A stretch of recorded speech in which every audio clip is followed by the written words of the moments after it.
everybody. So I wanted to do a quick video about when you're sitting at your desk and things just start to hurt. So I got this video in two parts. We're gonna do one when it's your upper spine, so think upper spine and into your neck, and then another one for when your low back is hurting. So since we've all been in quarantine, a lot of us are working from home. That means a lot of hours sitting down behind a desk. And so I thought it would be super beneficial to let's go through a video on what your workspace should look like, and also based on what's hurting, what kind of things do we need to address. So I don't have an office chair because y'all, I'll be honest, my office is not video worthy for now, at least not yet. So we have a regular old chair and we're talking about muscles, so let's do this. So the first one is going to be when it comes to the upper back. So upper back is going to be from about here up, okay? Really, I should just say upper spine and put it that way. So the first one is going to be your SEM. So that's this muscle right here. That's abbreviated for sternocleidomastoid. It just sounds fancy, it's really not. It's just based on where it attaches. So it attaches on the sternum, the clavicle, so sternum, clavicle, so clido, and then mastoid is that bone bump behind your ear. It's called your mastoid process, so that's where it gets it from. But when that muscle is overactive and short, and it's from, let's say you've been sitting at your desk, and you slowly start to lean forward, forward, forward. Obviously that muscle is getting shortened. Now that muscle gets utilized when you look down, when you turn. It literally doesn't get a break unless you're looking up. When are we gonna, let me put my computer screen up there. It's not gonna happen. So, but when this muscle in particular is mad, it usually leads to headaches. So it'll come from up and behind, and it'll usually wrap, it may stop somewhere along the way, but it usually will wrap up and around and kind of behind this eye. Not so much here, though it might a little bit, but more so here, right behind this eye. And that's what happens when that muscle right there is mad. So that's one area. Now the next one is going to be your traps. So your traps are this big old muscle. So it goes from up here, all the way down and out, and then it comes all the way down to about mid-back through here.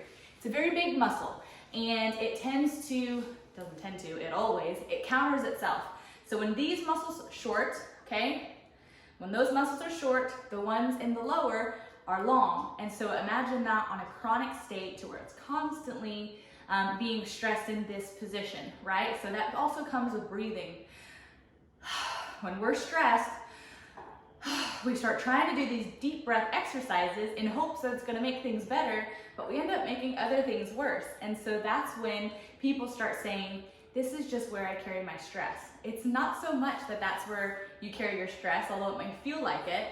It may just be that you're breathing wrong. So hint, hint, you can go back to another video about diaphragm breathing.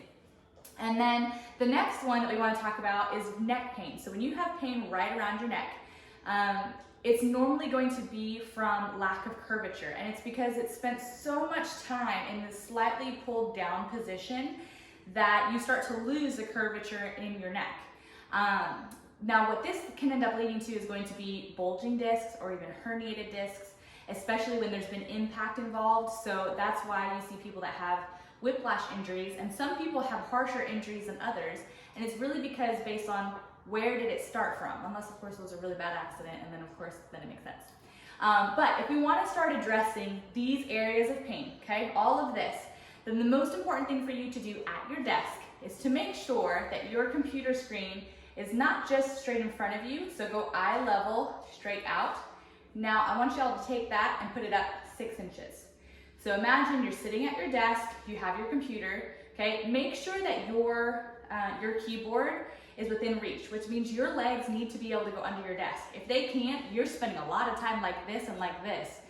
And I'm sure you can already see why stuff hurts after it's been an 8-hour day, okay? So make sure that your feet and legs go underneath your desk, that you're able to sit up tall when you type, okay? This may be, they make the old pull-out desks. Now they make standing desks, so there's no more excuses, and they've gotten a whole lot cheaper. But then your monitor, making sure that your monitor is not just eye level. A lot of images tell you eye level. It's not correct. Google will tell you eye level. Take it out and put it up 6 inches, because the natural curvature of your neck is not looking straight down. It's actually just a little bit up, just a tad. okay? So 6 inches above eye level. I hope that you guys find that helpful. That is your summary of how to take care of your upper spine, dealing with the pain, getting rid of it, most importantly. I hope you found that helpful. Mwah. Bye.